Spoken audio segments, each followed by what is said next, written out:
चेनिनंद सहा परमितत पदवेंद पौ नमियो सिद्ध शुभा गुरु वेशे गुपति रुई गुपति ज्ञान सहका तारण तरण समर्थ मुनि गुरु संसार निवा धर्म जो तव जिन वरनि अर्थ जो भय विनाश भव जो मुह मम ज्ञान पढ़लो दीपो रूपो धर्म को साधि को बारंबार नमस्कार। ओंकार वेदांत शुद्धात्म तत्व ब्रह्मामि नित्यं तत्त्वार्थसारं ज्ञानमयं सम्यक् दर्शयित्वा सम्यक् चरणं चैतन्यरूपम्। बोलिए आचार्य सद्गुरु साधन संघाचार्य जी महाराज की जय हो जय हो जय। जयंत परमात्मा की अमृतमय शुद्ध जिन देशना की जय हो जय हो जय हो जय। यह आज से अपना पुराना विषय प्रारंभ कर रहा है, ज्ञानम कमल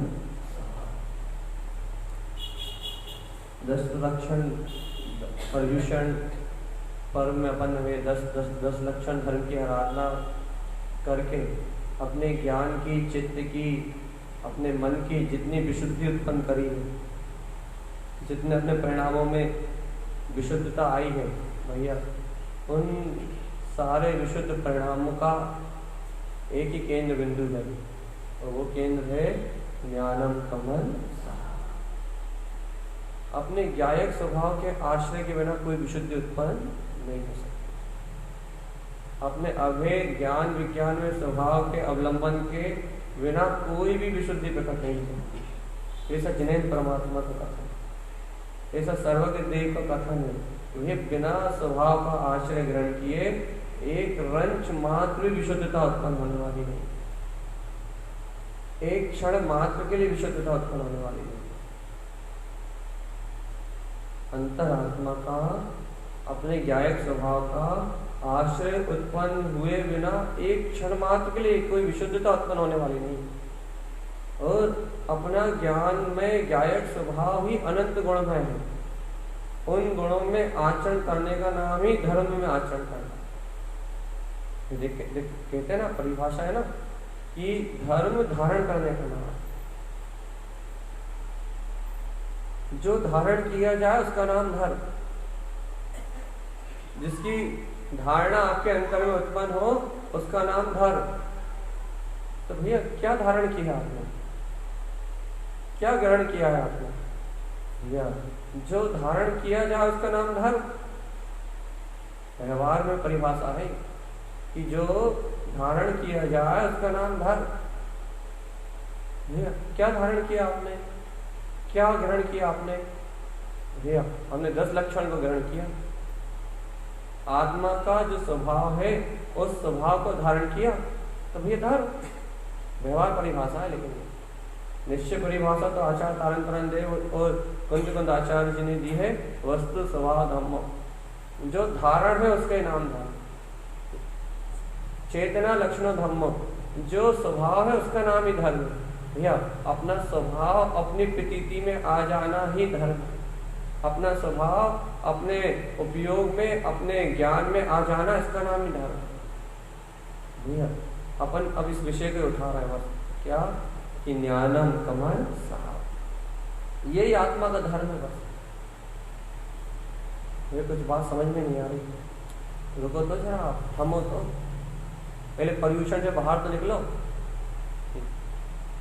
आप अंतर में अपनी अंतरात्मा के गहरे विषय को ग्रहण करने के लिए तैयार तो रहो कि जो इस देह आदि से अतीत है, जो इन इंद्रिय आदि से रहित है, जो जन्म मरण से परे है, वो अतीन्द्रिय अनंत सुख में वीतराग ध्रुव शक्ति, उसका नाम धर्म है। और वह शक्ति सदाकाल मेरे अंतर में जयवंत, वह आत्मबोध रूप शक्ति और चैतन्य स्वभाव की प्रकटता रूप आत्मा की वह शक्ति सदाकाल जयवंत है। वो शक्ति कभी दबती नहीं है, वो शक्ति कभी मिटती नहीं है, वो शक्ति कभी एक क्षण के लिए विलुप्त नहीं होती।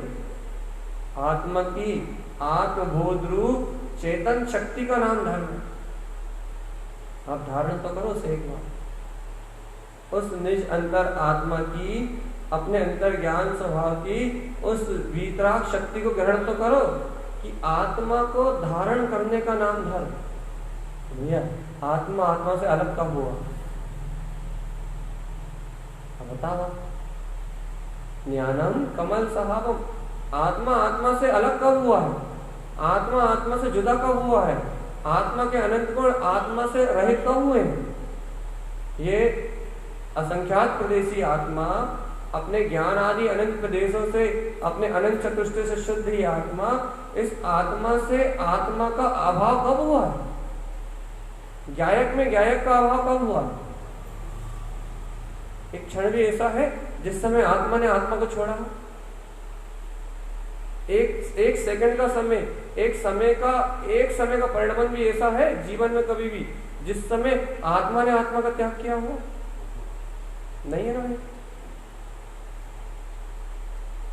पूरे 3 लोक में 3 काल में एक घड़ी भी ऐसी है जब तुम्हारे चेतन ने अपने ज्ञान आदि अनंत गुणों का परित्याग कर दिया। एक घड़ी भी ऐसी नहीं है। इसका अर्थ यह है कि आत्मा ने आत्मा को कभी छोड़ा ही नहीं, आत्मा ने आत्मा का कभी परित्याग नहीं किया, आत्मा से कभी आत्मा विलुप्त नहीं हुआ। भैया जब आत्मा ने आत्मा को नहीं छोड़ा, आत्मा के गुणों ने आत्मा के गुणों को नहीं छोड़ा, आत्मा ने के गुणों ने आत्मा का कोई परित्याग नहीं किया, तो फिर ये अनादि काल का जन्म मरण क्यों? ये अनादि काल की संसार की भटकन क्यों? ये एक मोह के कारण। बस संसार के विषयों में जो मोहित बना है, जो संसार के विषयों में जो अपनापना है, बस उस अपनेपन के कारण, उस माया के कारण ये जीव संसार में परिभ्रमण कर रहा है। आत्मा आत्मा को धारण करता है क्या? आत्मा ने आत्मा को अनंत काल से धारण करके रखा है। बस भैया मात्र अपनी धारणा में ये है ये पराई वस्तु मेरी है। ये आश्चर्य का विषय है भगवान कि आत्मा में आत्मा का एक क्षण के लिए अभाव नहीं हुआ, उसके बाद भी आत्मा आत्म अनुभव से रहित होकर इस संसार में सुखी दुखी हो रहा है।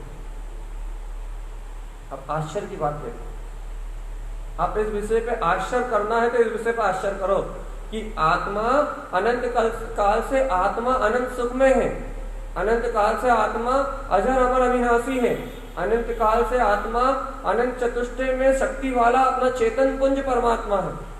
ऐसी अनादि निधन अनंत शक्ति का पुंज ये परमात्मा अनंत काल से अपनी चेतन शक्ति में है, अपनी चेतन शक्ता में है, अपनी ध्रुव सत्ता में है। लेकिन अंतरात्मा अनंत काल से ही अपनी ध्रुव शक्ति में होने के बाद भी, अपनी चेतन में शक्ति में होने के बाद भी इस संसार में जन्म मरण कर रहा है। क्यों? सिर्फ माया में मोहित होकर। बस संसार एक माया है। इसके सारे पदार्थ जितने भी दिखाई दे रहे हैं, रूपी पदार्थ, आज सुख रूप, दुख रूप, आज पुण्य पाप से पुत्र रूप, परिवार रूप, मकान रूप, दुकान रूप, ये जितने भी पदार्थ दिखाई दे रहे हैं भैया, ये सब माया है।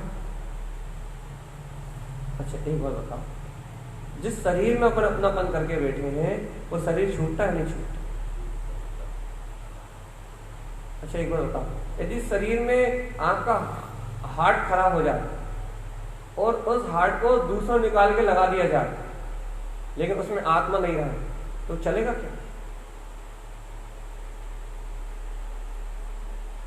भैया आप यदि शरीर में आंखें खराब हो जाए, आंखें नहीं लगा दी जाए, लेकिन आत्मा नहीं हो तो देखेगा क्या?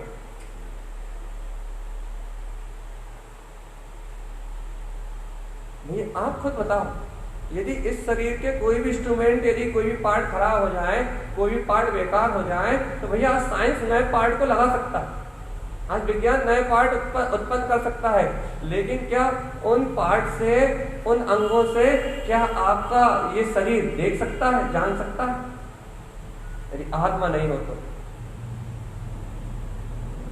कुछ कर सकता है?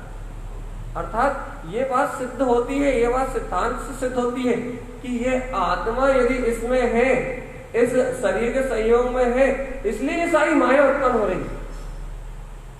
और यदि आत्मा शरीर से निकल जाए तो ये माया ही नहीं।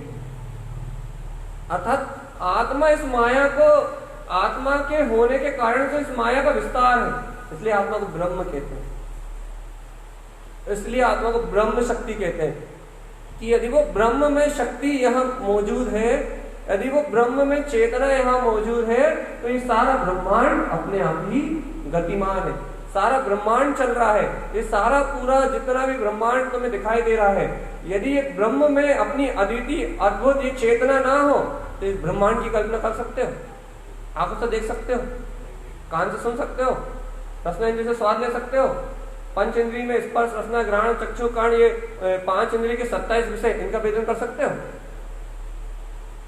भैया इसका अर्थ ये हुआ कि यदि ये ब्रह्म में शक्ति मौजूद है, काया प्रमाणम तम ब्रह्म रूपम, यदि तुम्हारे अंतर में ये ब्रह्म में शक्ति मौजूद है, ये ब्रह्म में अनंत चतुष्टय में स्वरूप विद्यमान है, तो इस ब्रह्म में चेतना के होने के कारण से ये संसार रूपी मायाजाल अज्ञान के कारण प्रतीति में आ रहा है। मात्र इस जीव ने इस मायाजाल को स्वीकार करा हुआ है, अर्थात मात्र ये जीव इस मोह के कारण से संसार को स्वीकार करा हुआ है, सिर्फ मोह के कारण से। यथार्थ में ये संसार है ही नहीं, माया है बस। आपको ये आश्चर्य होना चाहिए कि अनंत शुद्ध, अनंत बुद्ध, अनंत चतुष्टय में ये आत्मा होते हुए भी, अनंत सुख स्वरूप परमात्मा होते हुए भी आज तक मैं संसार में जन्म मरण कर रहा हूं। क्यों? सिर्फ एक मोह के कारण, सिर्फ एक माया के कारण। वो भी किससे मोह? जो शरीर झूठा असत्य है, सिर्फ रूपी पदार्थ के कारण। मात्र घर, पुत्र, परिवार आदि जितने भी ये संयोग दिख रहे हैं, इन रूपी पदार्थों के कारण मैं अनादिकाल से संसार में भटक रहा हूं। ये विचार तो करके देखो एक बार भगवान कि संसार की भटकन क्यों? यदि इस शरीर से ही संसार चलता है तो आत्मा के निकलने के बाद शरीर तो है भाई। इंस्ट्रूमेंट खराब हो गए, हार्ट खराब हो गया, किडनी फेल हो गई, भाई आंखें खराब हो गई, इसलिए इसलिए इसलिए शरीर छूट रहा है। अरे भैया विज्ञान तो आजकल सब बदल सकता है। यदि आंख खराब होने से शरीर छूटता, हार्ट फेल होने से शरीर छूटता, किडनी खराब होने से यदि शरीर छूटता, तो भैया ये सारे इंस्ट्रूमेंट तो नए लगाए जा सकते हैं, ये सारे इंस्ट्रूमेंट तो बदले जा सकते हैं। इन सारे इंस्ट्रूमेंटों का तो फिर से इस शरीर में रोपण किया जा सकता है, लेकिन क्या उसमें आत्मा ना होने पे भी चलता है क्या? लेकिन बताओ भैया, उसके बाद भी अपने को विश्वास आएगा? अच्छा कोई मरता तो बन गया भाई हार्ट अटैक से मर गया, इलाज नहीं करवा इसलिए मर गया। भैया कोई की किडनी फेल हो गई इसलिए मर गया, कोई की भैया क्या बोलते हैं ब्रेन ट्यूमर हो गया इसलिए मर गया, लकवा हो गया इसलिए मर गया। भैया इन सारे इंस्ट्रूमेंटों को तो नया लगाया जा सकता है, विज्ञान इन सारे इंस्ट्रूमेंटों को तो नया लगाया जा सकता है, इन इंस्ट्रूमेंटों को तो नया असेंबल किया जा सकता है। लेकिन भैया आप ये बताओ कि इन इंस्ट्रूमेंटों को सुधारने से यदि आत्मा इसके अंदर रहे तो कोई बात बने, और यदि आत्मा ना रहे तो ये सारे इंस्ट्रूमेंट नए भी लगा दिए जाएं तो भी इस शरीर की कोई वैल्यू। हम एक सिद्धांत से दिखाना चाह रहे हैं इस उदाहरण से, क्या कि भैया वो जो अपने घट में ब्रह्म शक्ति है, वो अपने घट में जो ब्रह्म में चेतना है, जो अपने घट में ब्रह्म में अतीन्द्रिय आत्मा है, उसके प्रकाश से सब कुछ प्रकाशित हो रहा है। और अपन एक थोड़ी सी अज्ञानता के कारण, एक थोड़ी से माया को अपना मानने के कारण से अपन ये क्या सोच रहे हैं, भैया ये सारा संसार, ये सारे संयोग इस शरीर से घट रहा है, इस शरीर के कारण हो रहा है। आंखों से देख रहे हैं, कानों से सुन रहे हैं, इन रूपी पदार्थों का विश्वास कर रहे हैं, अपने अरूपी निराकार स्वभाव का विश्वास नहीं है। भैया कैसी चर्चा कर रहे हो? भैया शरीर से ममत्व तोड़ो, शरीर के इंस्ट्रूमेंटों से अपना विश्वास हटाओ। हार्ट अटैक से कोई नहीं मरता, आयु का कर्म पूरा होने से मरता। किडनी फेल होने से कोई नहीं मरता, ब्रेन हेमरेज होने से कोई नहीं मरता। ये तो शरीर के इंस्ट्रूमेंट है। आज चले जाओ अमेरिका में, लंदन में, ब्रिटेन में, अरे इंडिया में भी सारे इंस्ट्रूमेंट बदला सकते हैं, लेकिन इन इंस्ट्रूमेंटों के बदलाने के बाद भी यदि कोई कहे शरीर देखता है, शरीर सुनता है, शरीर से अनुभव होता है, शरीर से हलन चलन होता है, शरीर चलता फिरता है, भैया ये सारी पुद्गल में पुद्गल परमाणुओं का स्खलन तो अलग हो रहा है। हाँ, पुद्गल परमाणु तो पुद्गल में परिणमित हो रहा है, लेकिन भगवान जी यथार्थ सत्य तो ये है कि शरीर का परिणमन शरीर में है, लेकिन वो अचेतन है। तो ये जानने वाला, देखने वाला, अनुभव करने वाला तो ये आत्मा, ये ब्रह्म में शक्ति इसके अंदर में विद्यमान है। अब आप बताओ, आप किसका अस्तित्व स्वीकार करते हैं? उस ब्रह्म में अचिंत शक्ति का, या फिर इस शरीर का और इन शरीर के इंस्ट्रूमेंट का?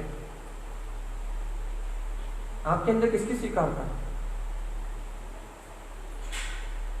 बस भैया, जो जीव इस संसार की माया से परे, सावधान चेतन, जो जीव इस संसार की माया से परे, इस मन वचन काय से परे, इस पुद्गल दिखने वाले मायावी परिणमन से परे, इस संसार की झूठी माया से परे, जो भव्य जीव अपनी ब्रह्म में शक्ति को पहचान लेते हैं, अमूर्तिक अपने निराकार जीवत्व स्वभाव को पहचान लेते हैं, अपनी दर्शन ज्ञान में चेतना को पहचान लेते हैं, इस शरीर और शरीर के इंस्ट्रूमेंटों से जिनका विश्वास उड़ जाता है, वो जीव ब्रह्म को उपलब्ध हो जाते हैं, अर्थात वो आत्म अनुभव को उपलब्ध हो जाते हैं। तो भैया, जो आत्म अनुभव को उपलब्ध हो जाते हैं, उन जीवों को आश्चर्य होता है कि इतना अनंत शक्तिशाली परमात्म शक्ति स्वरूप में स्वयं प्रभु होते हुए भी आज तक कैसा मूर्ख बन के इस संसार में आसक्त होके, इस संसार में मोहित होके मैंने कितने अनंत काल इस संसार के मोह में बिता दिए, मैंने कितने अनंत काल इस संसार के जन्म मरण में बिता दिए। अंतर से आश्चर्य प्रकट होता है। मैं भटका था इस संसार में, मेरे जन्म मरण के इस संसार में, मैं सुखी दुखी हुआ इस संसार में, मेरी जैसी अमूर्तिक सत्ता, मेरा जैसा अतीन्द्रिय आनंद ज्ञान विज्ञान में वीतराग तत्व, मेरा संसार में जन्म मरण हुआ, मैं संसार में भटका, मैंने संसार की यात्रा करी। आश्चर्य प्रकट होता, आश्चर्य, अहो क्या मैं संसार में चतुर्गति 84 लाख योनि भटका हूं? क्या मैंने संसार में गोते लगाए हैं? अरे भगवान, जिसे आत्मबोधि उपलब्ध हो गई हो, जिसे शरीर से भिन्न अपनी निराकार सत्ता का बोध हो गया हो, जिसने इस रूपी पदार्थ, इस देह से भिन्न अपने वीतराग परम तत्व परमात्मा को अनुभूति में ले लिया हो, क्या हो वो ब्रह्म में शक्ति में हूँ, वो अनादिनाथ चेतन परमात्मा में हूँ, जिसे अनादिनाथ अपने ध्रुव तत्व का बोध हो गया हो, उसे तत्काल ये होश आता है कि ओ मैं इस पुद्गल संसार से तो अनादि से भिन्न हूँ, बस एक मोहिनी कर्म के कारण, एक मोह के कारण, एक आसक्ति के कारण इतने समय मैंने जन्म मरण के दुखों को भोगा, जबकि इस ब्रह्म से ही ये ब्रह्मांड चल रहा था। लेकिन मैं ब्रह्म को भूल गया था, अपनी दिष्टा, अपनी ज्ञान की शक्ति को भूल गया था और ब्रह्मांड को अपना मान बैठा था, पुत्र परिवार को अपना मान बैठा था, इस रूपी पुद्गल जगत को अपना मान बैठा था, जबकि ये रूपी पुद्गल जगत अपना नहीं है, अपना तो अपना अरूपी निराकार चेतन में परमात्मा ही है। क्या चेतन आत्मा दो घड़ी के लिए भी अपनी दृष्टि इस अरूपी परमात्मा की ओर जाती है? 2 सेकंड के लिए भी क्या अपना दृष्टिकोण अपने अरूपी परमात्मा की ओर जाता है? भैया हम अपना उदाहरण फिर से रिपीट कर रहे हैं। भैया हार्ट फेल हो गया इसलिए मर गया, हार्ट नया लगा दो, लेकिन उसे जीवित करके बताओ। अरे ये इंद्रिय विषय भोग, ये इंद्रिय विषय भोगों की आसक्ति, ये इंद्रिय विषय भोगों को भोगना, भैया ये सारा का सारा भोग ये जब तक ही है जब तक इस देह में वो अतीन्द्रिय आत्मा विद्वान। यदि ये नहीं, ये निराकार चेतन में शक्ति नहीं, यदि ये अमूर्तिक परमात्मा नहीं, यदि ये जीवत्व की शक्ति तुम्हारे अंतर में नहीं, तो भगवान ये सारे भोगों को भोग के बता दो भैया। इसका अर्थ ये इन भोगों मैं भोग रहा हूं, नहीं भैया, इन भोगों को तुम भोग नहीं रहे, सिर्फ इन भोगों पे ये आत्मा मोहित है बस। इन भोगों पे ये आत्मा मोहित है, और आत्मा इन भोगों पे मोहित होने के कारण से आज तक इस संसार में रो रही है। कहीं जन्म कर रही है, कहीं मरण कर रही है, कहीं दुर्गतियों की यात्रा कर रही है। भैया इस ब्रह्मांड के चक्रव्यूह में फंसी हुई है, कर्मों के चक्रव्यूह में फंसी हुई है। सिर्फ इस आत्मा को इतना बोध हो जाए कि इस चक्रव्यूह से परे मैं अतीन्द्रिय स्वभाव वाला हूं, निराकार स्वभाव वाला हूं। एक बार अपने अमूर्तिक स्वभाव का होने का बोध आ जाए तो अब भी हाली ये आत्मा मुक्त है, अब भी हाली इस संसार के माया जाल से छूट जाओगे, अब भी इस क्षण बैठे बैठे। भैया ये आत्मज्ञान इतना सरल है, इतना सरल है, इतना सरल है कि अभी तुम अपने अमूर्तिक निराकार चेतन प्रभु को स्वीकार कर लो तो अब भी हाली तुम्हें आत्मज्ञान हो जाए, यही बैठे बैठे। कठिन नहीं है। जब तक मैं अपने आप को कर्ता मान रहा हूं, जब तक मैं अपने आप को भोक्ता मान रहा हूं, जब तक पर पर्याय मैं अपने आप को मान रहा हूं, तब तक ये संसार है चेतन आत्मा। जहां एक बार अंदर से स्वीकारता में आ जाए कि मैं तो अजर अमर अविनाशी परमात्मा हूं, तो संसार अपने आप ही विलय हो जाए। देखो एक और उदाहरण देखो, क्या उदाहरण देखो। अच्छा तो चारों ओर लोकाकाश फैला हुआ नहीं फैला? चारों तरफ आकाश फैला नहीं फैला? आकाश लोकाकाश है या नहीं? अलोकाकाश भी है भैया, चारों ओर फैला नहीं फैला? बराबर फैला। अनंत प्रदेशी ये लोकाकाश चारों ओर है या नहीं है भैया? अब लोकाकाश को क्या कहते हैं भैया? अखंड द्रव है नहीं? एक अखंड द्रव लोकाकाश, इसमें कभी खंड होता है क्या? एक अखंड द्रव ये लोकाकाश है। अब बताओ इस लोकाकाश में आप हो, अभी विद्वान हो, ये पुद्गल भी विद्यमान है, जीव भी विद्यमान है। इधर जीव तो अरूपी है, जीव के होने से तो लोकाकाश को कोई बाधा ही नहीं है, क्योंकि जीव भी अरूपी और लोकाकाश भी अरूपी। तो जीव के और लोकाकाश के होने से तो कोई जीव को लोकाकाश को कोई दिक्कत नहीं है भैया। लेकिन भैया अब इस पुद्गल शरीर में ये पुद्गल, जो पुद्गल दिख रहा है तुम्हें पुद्गल, अब ये पुद्गल भी इस लोकाकाश में। अब ये बताओ शरीर के बाहर भी लोकाकाश है और शरीर के भीतर भी लोकाकाश है। अब जो शरीर के बाहर लोकाकाश है और जो शरीर के भीतर लोकाकाश है, इसमें कोई भेद है क्या?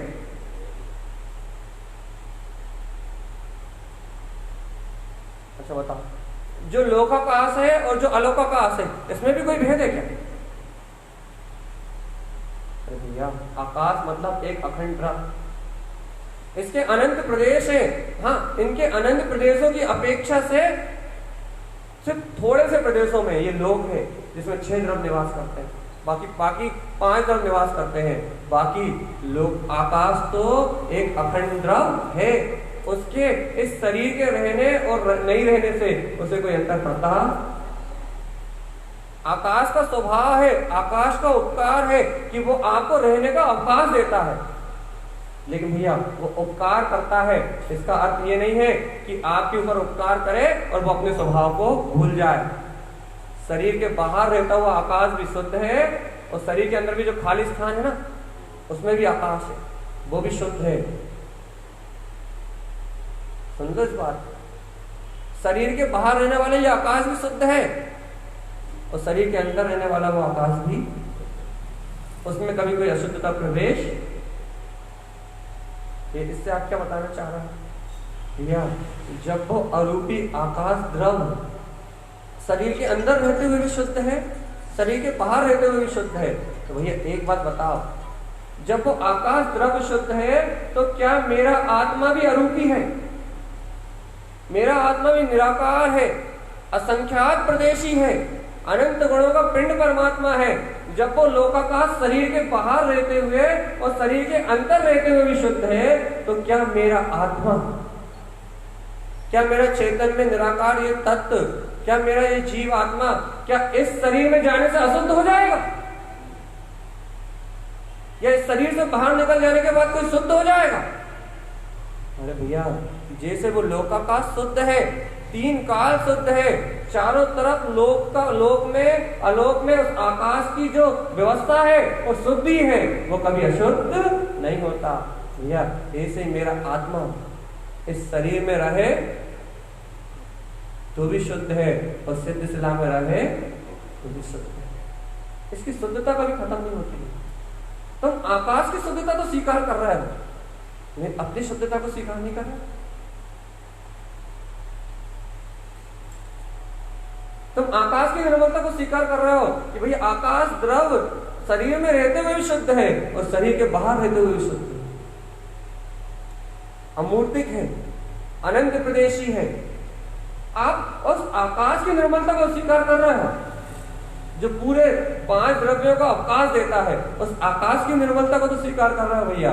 लेकिन भैया इस आकाश को भी जो अपने ज्ञान में अवकाश देता है, वो चेतन में परमात्मा, वो अतीन्द्रिय आत्मा मेरा ज्ञान में स्वभाव है। भैया तुम इस आकाश द्रव्य को तो स्वीकार कर रहे हो, लेकिन भैया अपने भीतराग अनंत चतुष्टय में अपने ज्ञायक स्वभाव को स्वीकार नहीं कर रहे, जिसके ज्ञान में ये आकाश द्रव्य अपना अवकाश लेके बैठा। इस आकाश द्रव्य को जानने वाला भी, ये जाननहार केवल ज्ञान केवल दर्शन में ये चेतन तत्व परमात्मा ही है, जिसकी महिमा तीनों लोगों में बिखर रही भैया। यदि ये जाने ना, ये देखे ना, तो ये शरीर कोई काम का नहीं। यदि आत्मा स्वयं सर्वत्र है, सर्वव्यापी है। ब्रह्म इसलिए कहा जाता है इसे कि इसे अन्य जगह जानने का विकल्प नहीं है। इसकी ज्ञान में चेतना तीनों लोगों में फैली हुई है, सर्वव्यापी तत्व है। इसका स्वभाव ही सर्वव्यापी है, इसलिए कहते हैं घट घट में ब्रह्म निवास। इसके ज्ञान का प्रकाश ही अनंत है, और ज्ञान का प्रकाश अनंत होने से ये चारों ओर फैला हुआ है, और अनंत ज्ञान में, अनंत दर्शन में शक्ति होने के कारण से हर स्थान में इसका निवास है। इसलिए भैया त्रिलोक का ज्ञाता, इसे जानने का विकल्प नहीं। अपने को जानने का विकल्प मालूम कब है? जब तक अपन इस मन बुद्धि में फंसे हुए, जब तक अपन अपनी सीमा मन तक बांधे हुए हैं, जब तक अपन अपनी सीमा बुद्धि तक बांधे हुए हैं, जब तक अपन अपनी सीमा इंद्रियों तक बांधे हुए हैं, तब तक अपने को सब चीजों को जानने का विकल्प है कि यहाँ क्या होगा, यहाँ क्या होगा, यहाँ कैसे होगा, ये कैसे करें, वो कैसे करें। केवल यदि परमात्मा के पास जाओ, 3 काल और 3 लोक का परिणमन उन्हें आंवले के भांति झलकता हुआ दिख रहा। जैसे हाथ पे रखते हुए कोई आंवला दिखता है ना, वैसे 3 लोक और 3 काल का परिणमन केवल यानी परमात्मा को हाथ पे रखे आंवले की भांति झलक रहा है। क्यों हो रहा है? सिर्फ ज्ञान मात्र, केवल ज्ञान।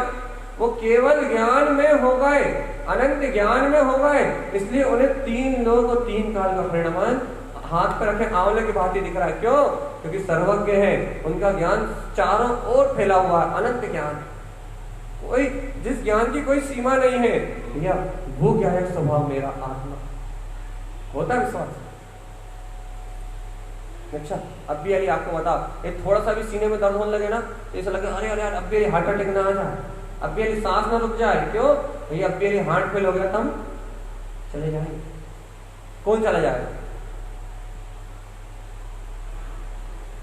कौन चला जाएगा?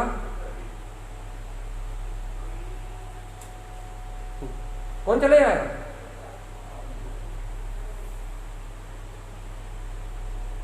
कौन निकल जाएगा? एक काम करो, आजकल विज्ञान ने बहुत तरक्की कर ली है, 4-5 हार्ट एक साथ लेके 4-5 हार्ट फिट करवा लो,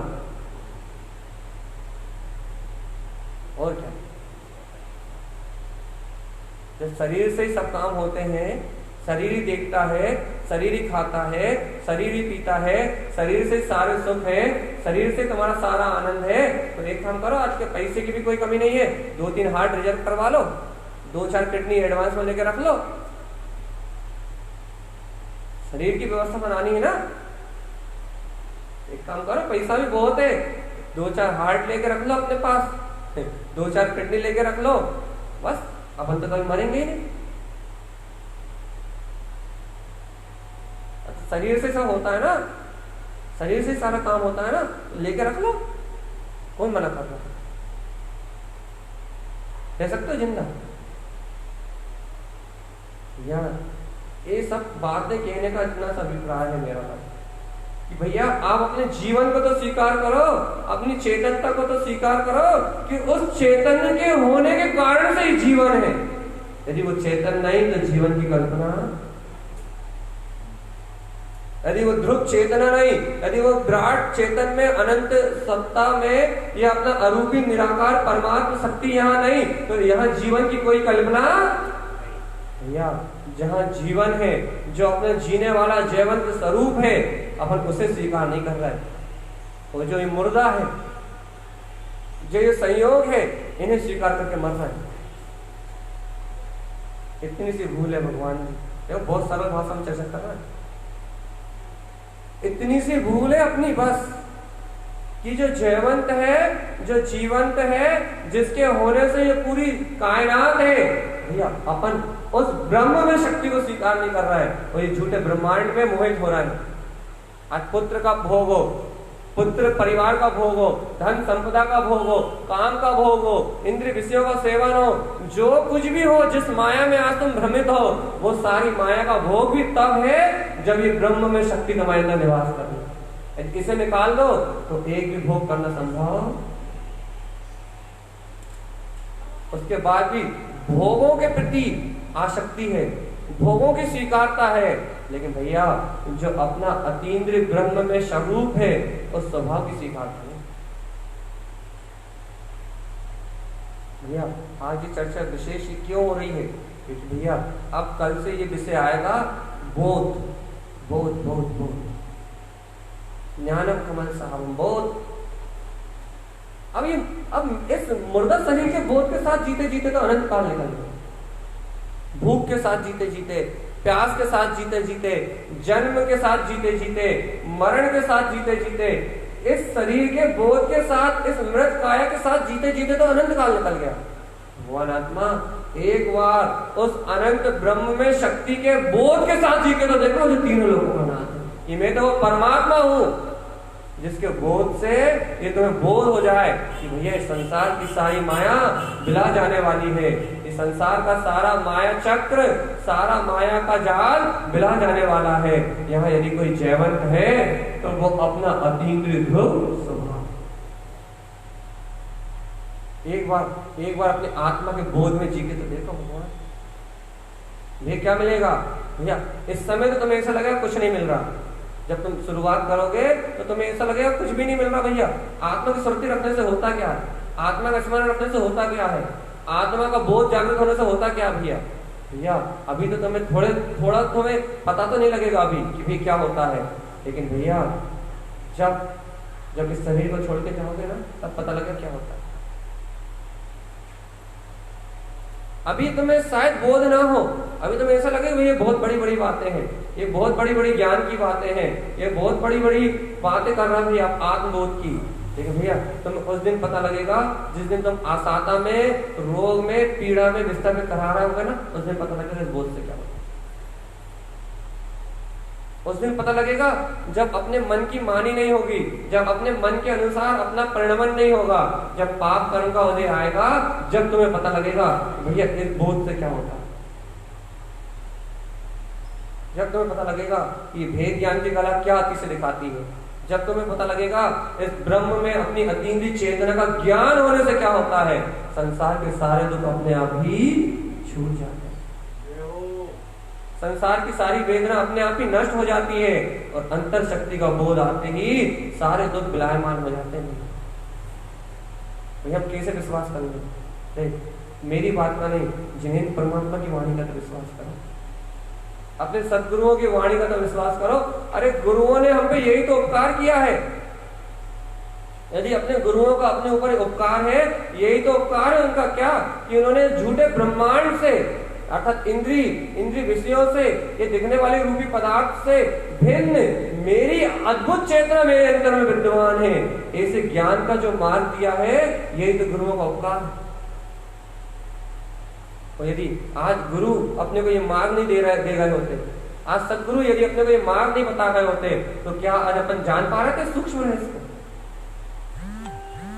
क्या अपन पहचान पा रहे थे? जैसे सारी दुनिया इन इंद्रिय विषय भोगों को सत्य मान के, स्वर्ग आदि की कामना करके, इन इंद्रिय विषय भोगों के साथ ही अपना जीवन स्वीकार करके, जैसी पूरी दुनिया अज्ञान अंधकार में जी रही है और अज्ञान अंधकार में मर रही है, या यदि अपने को भी गुरु के ज्ञान का दीपक नहीं मिला होता, यदि सदगुरु की ये देशना नहीं मिली होती, तो अपना भी वही हाल होता, अपन भी वैसे भटक रहे होते संसार। या आज जो ज्ञान विज्ञान की बातें अपन सुन रहे हैं ना, आज जो भेद ज्ञान की बातें अपन सुन रहे हैं ना, आज जो आत्मा से परमात्मा बनने का मार्ग, आज जो ये दुख से छूट के परम सुख को उपलब्ध करने का मार्ग जो है अपन जान रहे हैं ना, वो सभी गुरुदेव की प्रेरणा का, सब आचार्य तारण तरन जिन देव की अनुकंपा का मार्ग है। उन्होंने बता दिया कि काया प्रमाणम ब्रह्म रूपम, तुम्हारे अंदर में वो अविचल सुख है, तुम्हारे अंदर में वो अनंत शांति है, तुम्हारे अंदर में वो अनंत वैभव है। उन्होंने इस अपना आत्मबोध अपने को करा दिया।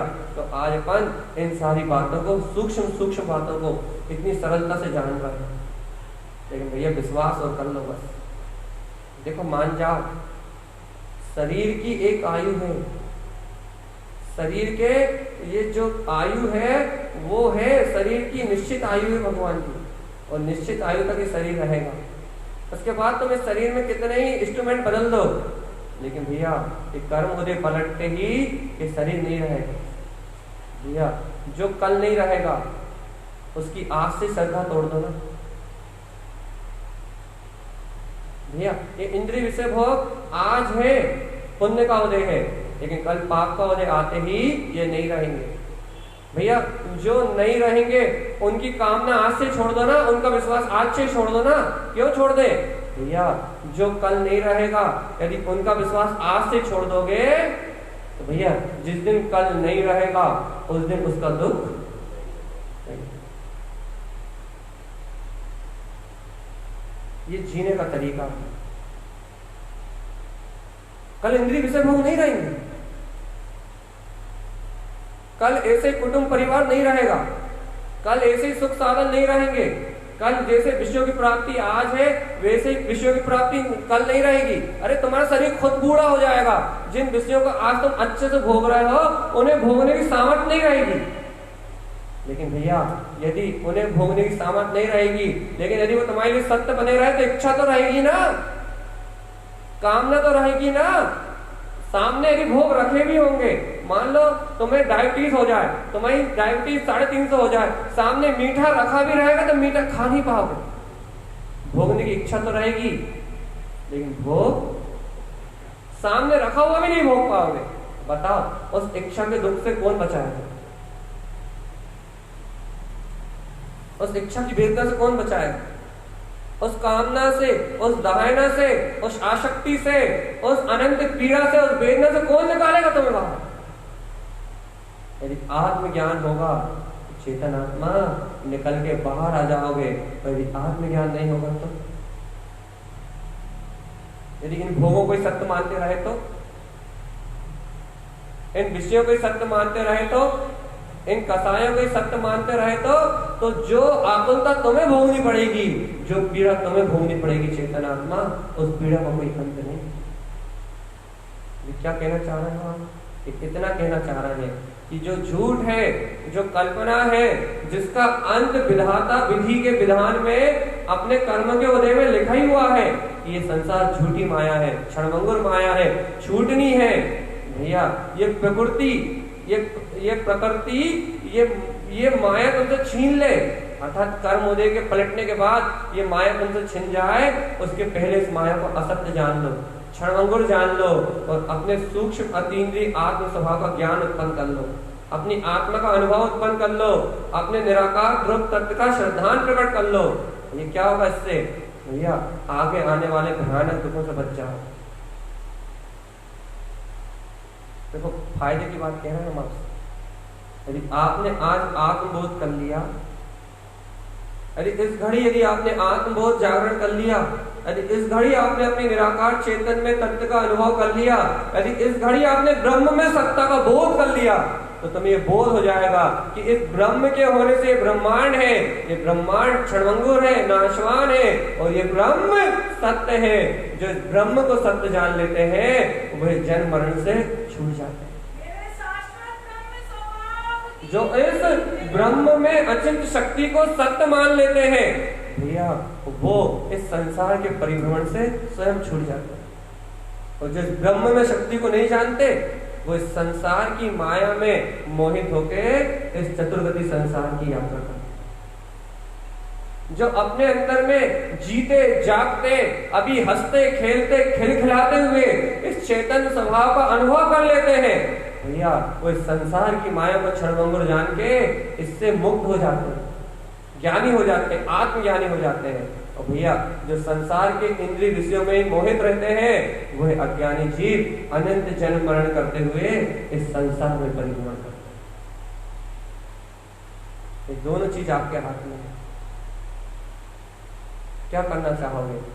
जिनेंद्र भगवान की वाणी का ये ज्ञान प्राप्त करके अपनी आत्म शक्ति का बोध इस क्षणभंगुर संसार की झूठी माया की प्रतीति में, इस संसार के शरीर के बोध में, इन रोग शोक के बोध में, इस जन्म मरण के बोध में, इस संसारी जीवों की तरह जैसे गटर का कीड़ा गटर में जन्म लेता है और गटर में मर जाता है, वैसे ही क्या तुम इन कर्मों का ही भुगतान करते हुए इस संसार रूपी गटर में जन्म लेके क्या इस गटर में ही अपना प्राण अंत कर दोगे?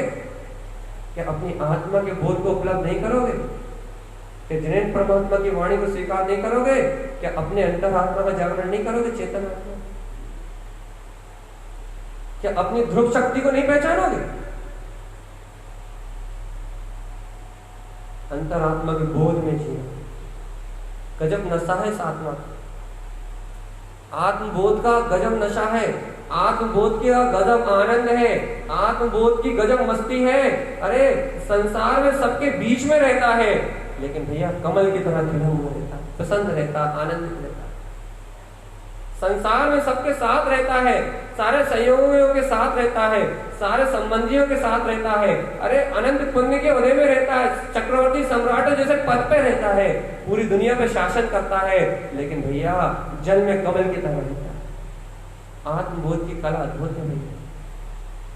यहाँ कुछ छोड़ना नहीं है, यहाँ कुछ त्याग करना नहीं है, यहाँ कुछ बाहर से बदलना नहीं है, फिर अपने आप सब बदला जाता है, पूरा जीवन बदला जाता है। अरे आसक्ति खत्म हो जाती है, अनासक्ति का भाव उत्पन्न हो जाता है, और आत्मा अपने परिपूर्ण आनंद का जहाँ भोग करता है वहाँ संसार जन्म मरण अपने आप ही छूट जाता है। यहाँ छोड़ने जैसी कोई परंपरा नहीं है, मोक्ष मार्ग में त्याग करने जैसा कुछ भी नहीं है। यहाँ तो अपने आप सब छूटता है, अंतरात्मा की रुचि होने से, आत्म तत्व का बोध होने से, आत्मा की प्रसन्नता होने से। अरे आज जो इंद्रिय विषयों में प्रसन्न होना चाहता है, यदि उसे बिना इंद्रिय विषयों की प्रसन्नता मिले तो कौन मेहनत करेगा? कौन पागलों की तरह दिन भर भागेगा? जब निर्णय हो जाए कि पुण्य की वजह से आ ही रहा है तो कौन कौन कौन व्यर्थ के विकल्प करेगा? भैया अपने आप आएगा ही। अपने को तो अपना कर्म जो बंधे हुए हैं वो स्वयं ऐसा परिणमन कराएंगे ही। इसलिए अपने को तो सिर्फ एक अभ्यास करना है, क्या कि संसार की झूठी माया से परे, अर्थात इस ब्रह्मांड में जो दिख रहा है वो नश्वर है, इस ब्रह्मांड की झूठी माया से परे मैं अचिंत चिंतामणि चैतन्य ब्रह्म स्वरूपी परमात्मा ही है, वो शक्ति। कल लो भैया स्वीकार, कल से बोध की चर्चा और गहरी होती जाएगी। ज्ञानम कमल सहाय, आत्मबोध की चर्चा गहरी होती जाएगी। आज से जो जुड़ गए उन्हीं को समझ में आएगी। कल से तो वो ये समझ लो कि इसके दूसरा स्टेप, फिर तीसरा स्टेप, आज पहली सीढ़ी है, पूर्णता दृष्टि का विषय हो जाएगा। अंतरोन्मुख दृष्टि, मात्र अपना एक सिद्धांत स्वभाव जीवित रहेगा, बाकी सब बाहर मुर्दा, विश्व मात्र मुर्दा रह जाएगा, मात्र अचेतन रह जाएगा। ये शरीर मात्र मुर्दा भाषित होगा और इसके अंदर में बैठा हुआ निराकार वो चेतन अतीन्द्रिय पदार्थ वो शाश्वत और नित्य भाषित होगा। अरे एक बार उस अंतर आत्मा की अनंत शक्ति का भेदन करके तो देखो, अरे तीनों लोगों का सुख यहाँ भरा हुआ है। इस शक्ति के आगे, इस सुख के आगे, इस आनंद के आगे और कोई वस्तु नहीं टिकेगी और कोई भोग नहीं टिकेगा। तुम इसमें ऐसे मदमस्त हो गए, आत्मा ऐसे मदमस्त हो गए, इसमें ऐसा प्रसन्नता का भाव उत्पन्न होगा कि संसार की सारी खुशी इसके आगे फीकी लगेगी, सारे मान अपमान के भाव इसके आगे फीके लगेंगे, सारा पुण्य पाप धन वैभव सब इसके आगे फीका लगेगा। ऐसा लगेगा कि बस ये परमात्मा ही नित्य और जीवंत है, जिसने इसका अनुभव कर लिया उसने त्रिलोक को पा लिया। त्रिलोक चेतन चिंतामणि रत्नाकर स्वभाव, यही एकमात्र ध्रुव है। इसको उपनिषदों में ब्रह्म कहा है, तो जिनेन्द्र परमात्मा ने, केवल ज्ञानी परमात्मा ने इसे जिनेन्द्र कहा है, सिद्ध कहा है, परमात्मा कहा है। ये परमात्मा सत्ता है, ब्रह्म में स्वभाव है। ये केवल ज्ञान में अपना ध्रुव स्वभाव है, जहाँ मात्र ज्ञान है, जहाँ मात्र जानना और देखना है, जहाँ दृष्टा का भाव उत्पन्न है, कर्ता और भोक्ता का भाव नहीं। एक बार कर्ता भोक्ता भाव से ऊपर विचार करके तो देखो, मैं करता हूँ ऐसा विचार करके तुमने अनंत कर्मों का आश्रय किया है। एक बार ये विचार तो करके देखो कि मैं करता हूँ, मैं ध्रुव परमात्मा हूँ। एक बार विचार करके तो देखो, मैं भोगता हूँ, कर्मों से सुख दुख भोगता हूँ, ऐसा विचार करके तुमने अनंत काल संसार की यात्रा की। एक बार विचार करके तो देखो कि मैं इन कर्मों का भोगता नहीं, मैं अनंत सुख अतीन्द्रिय आत्मा का भोगता हूँ, परम सूक्ष्म हूँ। अरे जिसे इंद्रियां नहीं देख सकती, जिसे इंद्रियां नहीं जान सकती, वो अतीन्द्रिय दिव्य चेतन स्वभाव में हूँ। एक बार अपनी ऐसी अंतर चेतना का विश्वास करके तो देखो, आत्मा एक बार विश्वास जगाते तो देखो, अंतर आत्मा से एक बार विश्वास प्रकट करके तो देखो कि वो अनंत शक्ति मेरे अंदर में। तो ये शुरू में कठिन जरूर लगेगा, लेकिन वास्तविकता में यदि ये काम अनंत काल से नहीं कर पाए, यदि ये काम तुमने इस भाव में कर लिया, तो अनंत जन्म की कठिनाई खत्म हो जाएगी। अनंत जन्मों की कठिन जो जन्म मरण की पीड़ा है वो खत्म हो जाएगी। थोड़ी देर तुम्हें ये कठिन जरूर लग सकता है, भैया जो आप बात कह रहे हो, जो बात यहाँ से बताई जा रही है, भैया अब हम जीवन भर इंद्रियों से जिए हैं, जीवन भर मन का पोषण किया है, अब ये बात स्वीकार करना थोड़ी कठिन लग रही है। लेकिन भगवान ये तुमने थोड़ी सी हिम्मत करके, थोड़ी सी अंतर आत्मा की शक्ति का बल जगा के, थोड़ा सा जिनेन्द्र भगवान के वचनों के प्रति आस्था जगा के, यदि ये कठिन काम जो तुम्हें आज कठिन लग रहा है, यदि एक समय के लिए भी तुमने इस अनुभव को प्राप्त कर लिया, तो सारी अनंत काल की सुखी हो जाओगे। सारी अनंत काल की कठिनाई मिला जाएगी, अनंत काल की जन्म मरण मिला जाएंगे, अनंत काल का जन्म मरण रूप परिणाम मिला जाएगा। आत्मा तो अतीन्द्रिय है, उसका शरीर से तो बेसिक कोई संबंध नहीं। मान नहीं तो है, स्वीकार ही तो करना। आत्मा तो ध्रुव ज्ञान में है ही। मैंने क्या कहा था, आत्मा में आत्मा का अभाव एक क्षण के लिए भी नहीं हुआ। वो आत्मा तो जहां का तहां है ही, वो आत्मा तो जैसा का तैसा है ही, उसमें से उसका अभाव तो एक क्षण के लिए भी नहीं हुआ। भैया जो जहां का तहां है, जो जैसा का तैसा है, जो जिस रूप वाला है, वो तो उस रूप वाला है ही, उसमें कभी उसका अभाव नहीं हुआ। भैया बस जो जहां है तो मैं वहां स्वीकार हो जाए कि मेरा चेतन में स्वभाव मेरे अंतर में है। आज से मुक्ति है। देखो भैया एक बात और सुन लो, बस 10 मिनट में हम पूरा कर रहे हैं। एक छोटी सी बात और सुन, आत्म मोक्ष जाके मुक्त होगा ऐसी मानता अपने मन से निकाल।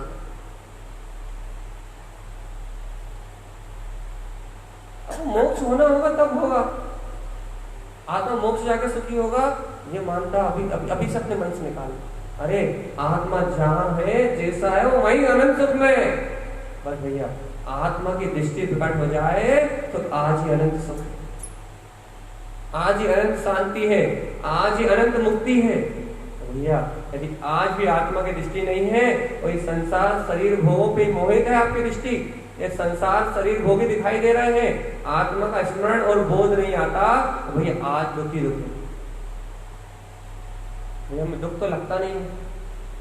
मैंने परीक्षण में कहानी सुनाई थी, याद है क्या सुनाया था भैया, कि असाता कर्म की वजह से भूख प्यास उत्पन्न होती है। यदि साता पुण्य कर्म का उदय हो तो भोजन मिलता है, तो ऐसा लगता है कि साता हो गई। लेकिन भैया साता होने के पहले जो उत्पन्न हुआ उसको भूल जाते हो ना, असाता की वेदना भूल जाते हो ना। और रेलवे स्टेशन पे भी यदि किसी भिखारी को भूख लगे, उसके पुण्य का उदय नहीं होता, फिर असाता ये साता रहेगी नहीं रहेगी। अर्थात साता वेदनी कर्म का उदय हो तो भूख मिटती है, और यदि आज ही साता वेदनी कर्म का उदय चला जाए तो भूख मिटने वाली। यह नरकों में इतनी भूख है कि 3 लोग का अनाज खा लो तो भी एक समय की क्षुधा शांत ना हो, लेकिन भोजन करने के लिए इतना सा भी मिलता है क्या? अब बताओ इतनी पीड़ा कैसे सहन करते होंगे, कल्पना होती है? 2 घंटे भूखे रह के देखो, 4 घंटे भूखे रह के देखो, अभ्यास करके देखो एक बार। वे 2 दिन भूखे रह के देखेंगे, तो 1 घंटे भूखे रह के देखेंगे, 4 घंटे भूखे रह के देखेंगे। एक बार भूखे रह के देखो तो कि भैया 4 घंटे की भूख जब बर्दाश्त नहीं होती तो वहां की आयु तो सागरों में है, करोड़ों वर्षों में, करोड़ों वर्ष में जिसके आगे कम है, करोड़ों में करोड़ों का अनंत बार गुणा भी किया जाए तो एक सागर की आयु नहीं निकाली जा सकती। इतनी भूख कैसे सहन करता है ये आदमी? इतनी भूख कैसे सहन करता है ये जीवात्मा? एक बार विचार तो करके देखो। जब तुम इस सत्य का विचार करोगे ना तो मन को लगेगा धक्का। जो अहंकार में फूला है ना इंद्रिय विषयों, कामनाओं में, वासनाओं में, इच्छाओं में, ऐसा विचार करोगे तो मन को लगेगा धक्का। और जब मन को लगेगा थोड़ा सा धक्का, जब वो थोड़ा कंट्रोल में आएगा तब वो थोड़ा बस में आएगा। और जब ये मन बस में आएगा, जब ये मन अपनी चंचलता को कम करेगा, तब तुम विचार कर पाओगे कि भैया इस इंद्रिय सुख से परे जो अतीन्द्रिय सुख है वो मेरा स्वभाव है। जब उस सूक्ष्म में तुम्हारी दृष्टि मुड़ेगी, जब उस निराकार को ग्रहण करने का तुम्हारे अंतर भाव उत्पन्न होगा, जब उस अतीन्द्रिय आत्मा को पहचानने का तुम्हारे हृदय में रोमांच उत्पन्न होगा। तो नहीं तो भगवान ये जीवन अंधकार में बीत रहा है, अज्ञान अंधकार में।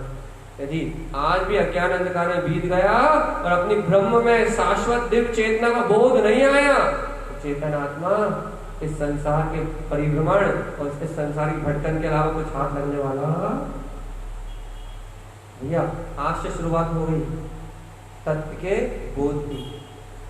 कल से जिसे और गहरा विषय सुनना हो, इसी विषय पे, इंद्रियों से परे, शरीर से परे, अतीन्द्रिय बिल्कुल सूक्ष्म में, जो आंखों से नहीं दिखता, कानों से सुनाई नहीं देता, लेकिन जिसके होने पे ये आंखें देखती हैं, कान सुनते हैं, जो इनसे जानने में नहीं आता, लेकिन जिसके होने पे ये सब जानते देखते हैं, वो अतीन्द्रिय चेतन सूक्ष्म ब्रह्म में शक्ति, वही मेरा स्वभाव। जिसे सूक्ष्म तत्व को ग्रहण करने की जिज्ञासा हो, जिसे सूक्ष्म सत्य को पीने की जिज्ञासा हो, और जो भवजीव आत्मबोध को प्राप्त करने के लिए लड़ाई तो कि हमें आत्मबोध पाना ही है। हम इस भाव में अपने आत्मबोध से रहित नहीं रहेंगे, हम अपनी ध्रुवता के बोध से रहित नहीं रहेंगे, हम अपनी ब्रह्म में शक्ति के बोध से रहित नहीं रहेंगे।